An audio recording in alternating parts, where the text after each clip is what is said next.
Halo semuanya. Perkenalkan, nama saya Udin dan saya ini seorang debt collector, peneror masyarakat pemegang BPJS kelas 3, teman-teman. Dan salah satu kendala saya dalam bekerja sebagai debt collector adalah soal cinta. Saya pernah jatuh cinta dengan anak nasabah saya yang kreditnya macet, cuy. Ini bingung buat saya ini. Di satu sisi saya jatuh cinta sama senyuman anaknya, tapi di sisi lain saya harus profesional, teman-teman. Pernah suatu hari waktu saya nagih ke sana, yang nyambut saya ini anaknya. Anaknya senyum sama saya, senyumannya manis banget. Kayak senyumannya Kante waktu ngangkat piala champion itu. Pernah juga waktu nagih ke sana, anaknya ini baru saja selesai mandi. Rambutnya masih basah, badannya masih wangi. Terus pas senyum sama saya, di giginya ada kulit lomboknya. Saya adus ora sikatan ternyata. Tapi momen yang paling tidak bisa saya lupakan adalah ketika anaknya ini nyuguhin saya teh panas. Waktu dia nunduk untuk naruh tehnya di atas meja, karena dia pakai baju yang longgar, kelihatan anggota tubuhnya yang paling dalam. Kelihatan paru-parunya. Paru-parunya ada tulisannya TVRI TV Pemersatu Bangsa.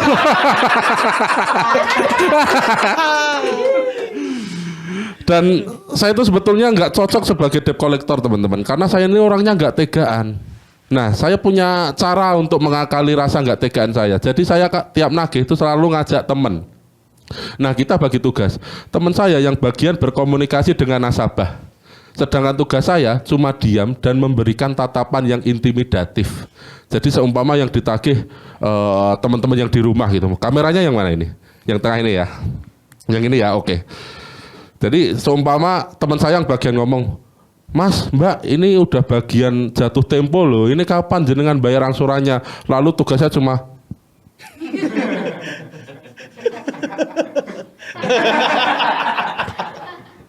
kalau teman-teman bilang, maaf Mas, saya belum punya uang untuk bayar angsuran. Tatapan saya itu lebih intimidatif lagi itu loh. Tatapan saya itu berubah menjadi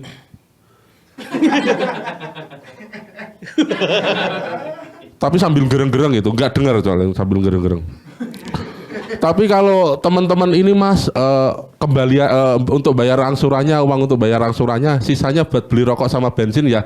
Ekspresi saya langsung berubah 180 derajat. Ekspresi saya itu langsung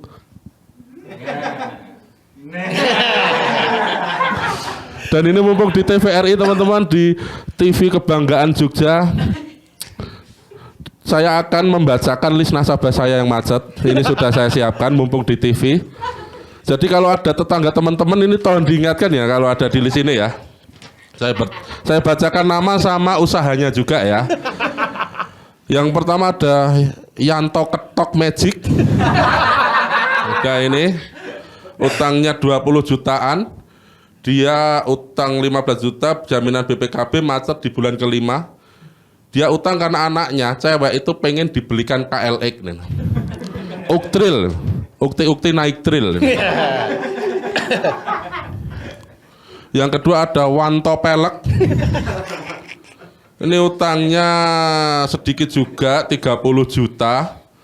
Ini dia utang karena anaknya Aerox kan ini, anaknya pengen Aerox kalau yang ini.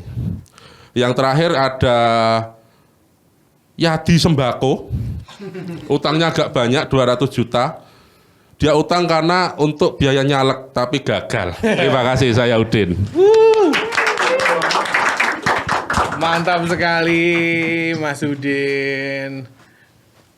Ngapain? Gak apa-apa. Ya teman-teman semua yang di rumah, selamat datang di Dosis Tawa Mingguan. Ketawanya hari ini, selesainya minggu depan. Malah kasihan yang nonton kayaknya. Ya iya, pasti kamu juga lucu banget kan karena lucu banget itu. Pasti Mas. Oh wih, pede sekali orang satu ini ya. Gimana Mas Udin, sehat? Alhamdulillah sehat Mas. Sehat ya. Ini dari mana tadi? Dari kantor melipir saya Pak. Bolos ya? Enggak bolos juga sih, ya kan kerja juga, ini kerja juga kan. Wih. Untuk anak istri di rumah juga. Alasannya gitu alasannya ya. Ini orang ini suka bolos teman-teman ya ini. Ya saya suka bolos teman-teman. Kalau bolos di rumah saya tidur ya. Makanya saya nggak cocok Mas kerja di dalam lapangan itu. Di dalam lapangan? Di dalam lapangan, di dalam ruangan itu saya nggak cocok. Sukanya yang di luar. Oh, Dulu iya. pernah tipes kerja di dalam ruangan. Karena kenapa? Duduk terus Mas, nggak bisa ngerokok. Astagfirullahaladzim. Yang dilihat itu terus, tipes saya 3 bulan langsung keluar. Wah, saya jalanin dia saya di lapangan. Ngomong-ngomong soal stand up comedy, Ya. Mas Udin ini gabung di komunitas stand up Indo Jogja tuh tahun berapa? Tahun 2018 Mas, di Jendela Coffee. Oh, waktu itu masih di Jendela Coffee tempat open mic-nya ya? Tempat open mic-nya di Jendela Coffee. Itu awal gabung itu langsung di open mic-nya nonton dulu apa langsung datang ke acara sharingnya? Mata-matain dulu lama Mas, nonton dulu yang kira-kira yang bisa diajak kenalan siapa gitu. Pertama, mukanya itu mereka tuh di panggung lucu tapi serem-serem gitu loh, kayak mau yang diajak kenal yang mana. Dan dilalahnya yang diajak kenalan pertama Mas Teguh. Oh iya, Bang. Iya. Saya lupa tuh betul. Loh, Oh iya. kita langsung cipika-cipiki toh, Pak. Enggak. Oh iya. Terus setelah nonton berapa kali habis itu mencoba untuk open mic? Sering Mas. Lupa tapi beberapa kali. Kira-kira berapa kali? Kok maksa? Kan tinggal jawab 3 kali Mas. Kan simple toh. Kenapa maksa? Oh ya. Berapa 4 kali. 4 kali. 4 kali. Langsung coba open mic. Enggak pernah sharing dulu berarti. Enggak. Pertama langsung nyoba open mic. Materinya waktu itu yang awal apa tuh? Wah, nggak jelas banget Mas, aku ngeblank terus bicara ngelantur gitu. Oh, emang dari awal langsung bawa persona sebagai seorang debt collector atau? Enggak. Oh, enggak. Dulu umur saya 30 tahunan dan belum nikah gitu. Saya kira kan udah dikejar orang tua nikah gitu, kayak jadi keresahan gitu. Ternyata ya wajar umur segitu belum nikah tuh wajar. Saya gitu. 35 tahun belum nikah. Kamu ngece saya ya? Iya. Nah, abis itu mulai awal berarti waktu pertama kali naik nggak lucu. Anyep Mas. Anyep. Anyep. Tapi penontonnya banyak. Banyak. Rame waktu itu ya. Rame Mas, Jendela Coffee kan intim rame gitu. Berapa menit waktu itu? Ingat nggak? Kok maksa lagi? Enggak. Kan untuk coba untuk Oh ya. teman-teman biar tahu loh. Oh, cuma mungkin bisa sampai 5 menit, 7 menit atau 1 menit ngeblank gitu kan. 3 menit. 3 menit. 3 menit. Oh, berarti nggak begitu lama ya. Nggak begitu lama, tapi rasanya kayak lama banget gitu. Cukup tahu diri ya. Cukup tahu diri Mas. Karena banyak teman-teman yang baru nyoba stand up tuh dia tampil terus lama banget di panggung 10 menit padahal nggak lucu. Kok gitu sih? Ya nggak tahu kenapa tanya saya. Oh iya ya, kan diri sendiri ya. Oh, Iya. Terus udah berapa kali open mic sampai akhirnya memutuskan untuk aku coba bahas debt collector. Ketemu teman di kerjaan saya yang dulu itu pernah jadi ketua stand up Indo Jogja. Oke, Mas Nanda ya. Nanda Oh, lah. iya. Dikasih tahu gini lah, coba saya dalami gitu. Dan alhamdulillah sampai sekarang.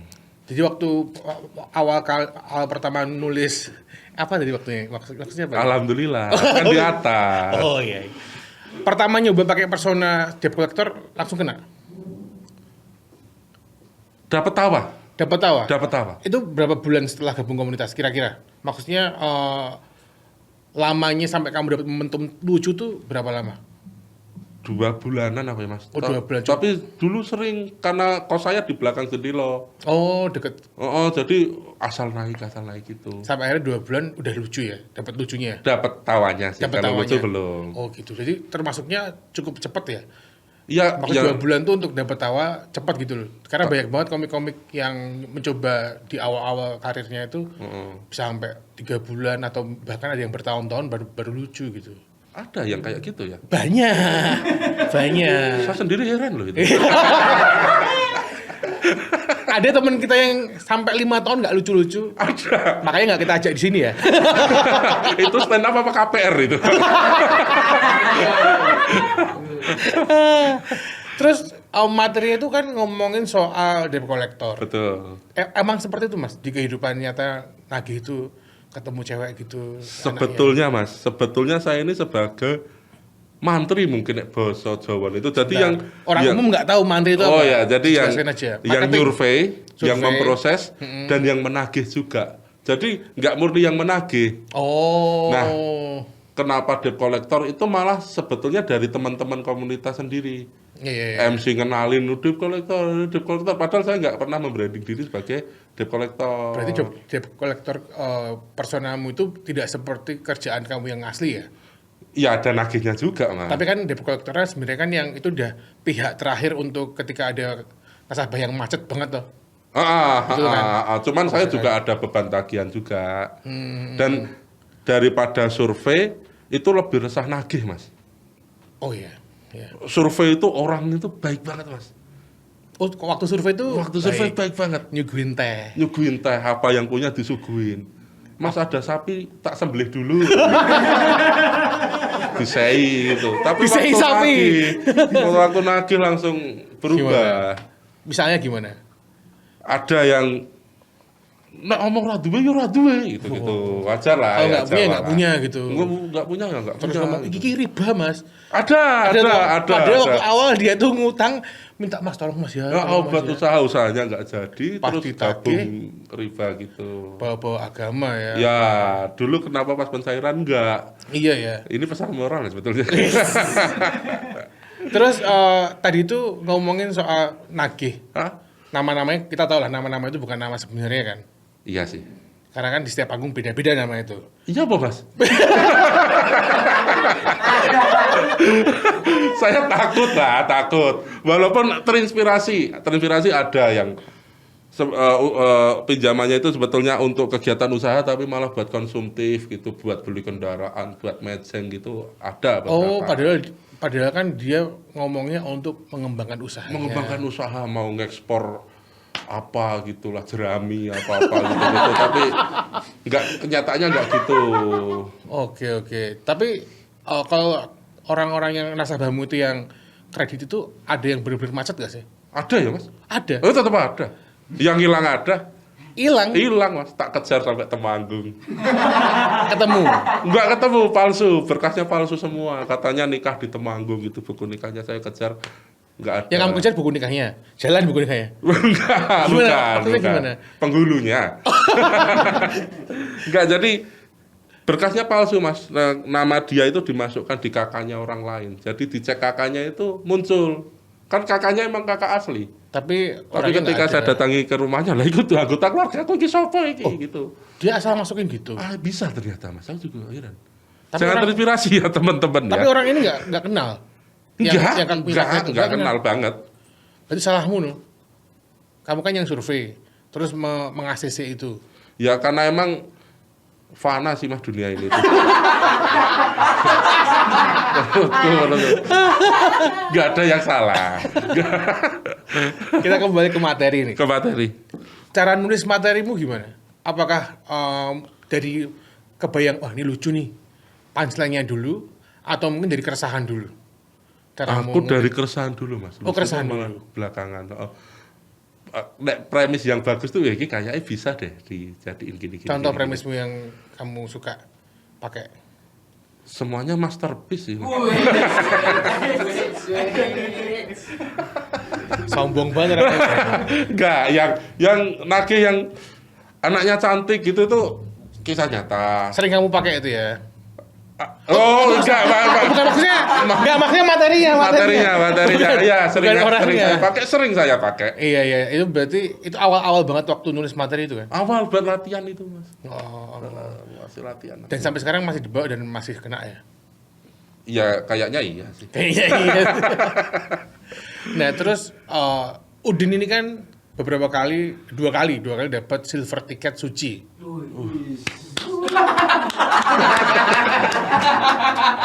Tapi karena memang attitude-nya jelek, nggak diloloskan ya. Yang pertama dapat silver ticket di tahun berapa tuh ya? Pandemi, Mas. 2021 pandemi awal itu. Itu dapat silver ticket tapi nggak ditelepon. Nggak ditelepon. Udah berharap banget padahal ya. Udah, Mas, saya persiapan resign.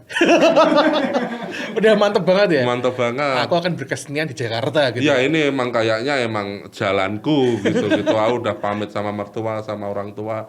Beneran tapi mau kos di Jakarta gini-gini. Nggak ditelepon. Nggak ditelepon. Terus gimana? Jelasin ke orang rumah gimana? Saya yang nelpon sana. Siap, telepon mana maksudnya? Nelpon Tanya. Tanya. Tenan nih. Yang kan dikasih nomor WA itu. Tak telepon. Batas waktu teleponnya sampai kapan? Udah kelewat Mas, berarti nggak lolos. Oh, penasaran banget berarti. Penasaran banget Mas waktu itu karena seneng-senengnya pertama ikut audisi toh. Tapi kan silver ticket itu kan setelah dapat nggak langsung lolos kan? Enggak, Itu masih audisi lagi di Jakarta kan? di sharing videonya Mas. Oke. Dan yang kemarin yang lolos itu sampai ke Jakarta, audisi Jakarta, Nggak terlalu berharap karena yang pertama berharap banget malah kayak gitu. yang kemarin nggak begitu berharap, malah sampai Jakarta. Malah sampai Jakarta naik pesawat loh Mas. Ish, dari bandara mana? Jendelanya tak buka. Nggak bisa. Sumuk. Nggak bisa, pesawat nggak bisa kayak bis. Raiso ngawur, toh buka atau metu kabeh barang-barang yang jero Ya, pesawat. dari Bandara Kulon Progo. Kulonprogo. Wis seneng banget ya akhirnya aku ke Jakarta gitu. Iya, nah pengalaman naik pesawat pertama gara-gara stand up. Wis. Nggak nyangkanya itu. Seneng nggak naik pesawat? Seneng Mas. Buat Nggak mau video. turun Mas saya. Balik lagi dan Kulon Progo kena. Aduh gue cilik. Tuh pakai motor udah medun. Nggak aduh. medun. Terus tapi lolos gak kemarin? Enggak ya Mas. Gak lolos. Enggak lolos. Tapi viral. Wis. Iya katanya ya. Viral di TikTok, di YouTube ya. Iya katanya. Tapi kalau teman-teman yang mungkin tahu Udin ini sebagai debt collector dan audisinya itu viral, dia itu viralnya dipotong ya videonya. dipotong Mas, sebetulnya memuakkan itu. Dipotong cuma 2 bit awal berarti kan? Dua bit awal kan? Dua. Habis itu yang belakang nggak dipakai. Nggak dipakai. Yang kedua nggak dipakai. Itu komen-komennya gimana tuh? Kan lucu banget tuh. Tapi nggak lolos. Oh. Itu komen-komennya kan Banyak menarik. banget yang gimana? komen, Mas. Gimana komennya? Ada yang menyemangati, mendoakan ini siapa gitu-gitu. Ada yang marahin juga pihak TV-nya ya? Ada. Lucu banget nggak dilolosin gitu. Nyumpahin Ridwan Remin. Ada, Mas. Padahal kalian tidak tahu aslinya seperti apa ya. Tapi gara-gara ada yang nyumpahin, saya ikut nyumpahin juga. Tapi waktu itu momentumnya nggak manfaatin sih ya. Enggak, saya belum kepikiran mau gimana. Maksudnya untuk dimanfaatin, di-upload sendiri ke sosial mediamu. Karena kan views-nya lumayan tuh. Iya. Di TikTok ramai banget kan orang-orang pada repost gitu. Terus yang repost yang nggak aku kenal, nggak aku kenal gitu Mas. Wah sayang banget sih itu. Iya sih. Sekarang follower berapa? Setelah itu viral kan? Followernya nambah nggak? Krunya yang jemput sama driver Follow kamu? follow Tok. iya follow saya. Oh drivernya follow kamu? Iya karena nunggu teman-teman yang lain kan ngobrol dulu di bandara. Apa yang Jakarta itu ya? Gambir apa ya? Hah? Apa sih? Bandara Jakarta lagi. Waduh Gambir stasiun bro. Oh itu berarti apa? Soekarno-Hatta. Soekarno-Hatta. Waduh, dari Gambir ngawur Bandara banget. ya itu Soekarno-Hatta. Oke. Viral rasanya gimana? Pasti bisa jadi omongan orang-orang kan? Aneh Mas. Aneh. Ada cewek-cewek yang DM gitu gak? Enggak ada Mas. Alah. Enggak ya, udah punya suami, udah punya keluarga, punya istri, punya Punya anak, ya. istri. Enggak ada ya cewek-cewek yang ganggu, enggak ada kan? Enggak ada Mas. Yang ganggu udenya.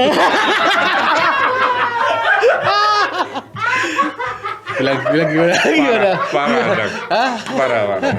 Tapi enggak gitu ya. Enggak gitu. Sebagai ada komunitas kita harus menjaga attitude. Iya kan? Enggak ada anak komunitas kita Jogja yang ganggu cewek, enggak ada. Enggak ada. Ya itu tadi Mas Fana itu tadi. Fana ya. Fana. Tapi ini orang ini agak kurang ajar teman-teman. Agak kurang kok. Ya kita tuh deket secara pertemanan deket banget. Iya. Dan saya belum punya pasangan toh. Iya. Sama dia dengan sengaja menginvite saya ke grup apa? Janda Gunung Kidul. Ngawur tenan. Aku kaget di grup. Tapi langsung habis itu kan kamu langsung aktif banget di grup itu toh Mas? Enggak ada. Terus enggak lolos di Suci. Suci. Masih ada bayangan nggak untuk berkarir di dunia stand up sampai ke Jakarta gitu, ikut kompetisi lagi? Ada nggak bayangan ke sana, Mas Ian? Sepertinya ada Mas. Sepertinya. Masih pengen? Nggak menghambat sih, cuman yang agak membuat pikiran tuh saya udah punya anak istri gitu loh. Oh. Jadi kalau mau berkarir total di situ kan harus ada yang ditanggung gitu ditinggal ibaratnya. juga ya. Ditinggal juga. Tapi kan kamu kan sering ninggalin istrimu. Ya emang sering juga sih. Cuman seneng dunia ini, jadi kemungkinan ada sih. Masih pengen ya? Masih pengen. Kalau ke Jakarta bakal resign. Nah itu belum tahu mas. Ya itu yang membuat kepikiran tuh itu mau gimananya itu. Selain masih mencoba untuk masuk ke industri stand up di Jakarta, ke TV, ada nggak rencana untuk bikin show? Ada ya? Ada mas. Kan cita-cita setiap komika kan tetap bikin show mas. Katanya tahun ini ya? Kayaknya tahun ini mas. Sama aku kan ya? Sama kamu mas. Kamu kan kalau nggak salah tiketingnya kan? Panitia. Enggak, saya ngurus perizinan. Ya Karena tahun sama Mas ini Teguh, sama Mas Teguh. mau bikin show kita ya. Insya Allah. Teman-teman mungkin boleh beli tiketnya dari sekarang. Iya. Ya bantu-bantu untuk DP gedung ya. Dong. Harga tiketnya ranknya udah dikasih tahu belum? Oh ya, kita mau jual tiket harganya 350.000. 350.000. Itu presale 1. Bonus foto dengan saya sama tanda tangan. Aduh, pede banget bro. Sporot dah tak naik kolor juga mas. Oh kolor. Kolor itu kan bawah, atas itu apa? Sporot. Sporot berarti ya. Desa banget ya sporot. Mungkin itu aja. Oh, iya. Ada yang mau kamu sampaikan? Untuk teman-teman yang ada di depan teruslah berkarya. Dan untuk teman-teman mungkin yang pengen gabung komunitas, kita bisa follow akun Instagramnya Stand Up Indo Jogja. Stand Up Indo Di Jogja. Stand Up Indo _JGJ. Ikut sharingnya juga mas. Oke, kita punya acara di sharing hari Selasa ya. Hari Selasa malam Dan open mic-nya di hari Jumat di Tilasawa. di Tilasawa Cafe. Dan teman-teman jangan lupa juga subscribe channel YouTube-nya TVRI Yogyakarta. TVRI Yogyakarta Official ya. Betul Iya. ya? Official, jangan lupa subscribe dan jangan lupa selalu melihat teman-teman komunitas stand up Jogja yang bakal bikin konten setiap minggunya di sini. Betul. Dosis tahu mingguan. Minta tolong disupport lah ya. Disupport karena ya kalau nggak di TVRI di mana lagi kita berkarya. Ya betul. Betul. Salah satu TV yang pertama satu kakinya sudah ada di surga. TVRI Jogja. Oke. Ya gitu aja. Sampai ketemu lagi di episode selanjutnya dengan teman-teman komika stand up Jogja. Dan jangan lupa subscribe ya. Subscribe. Terima kasih. Bye bye.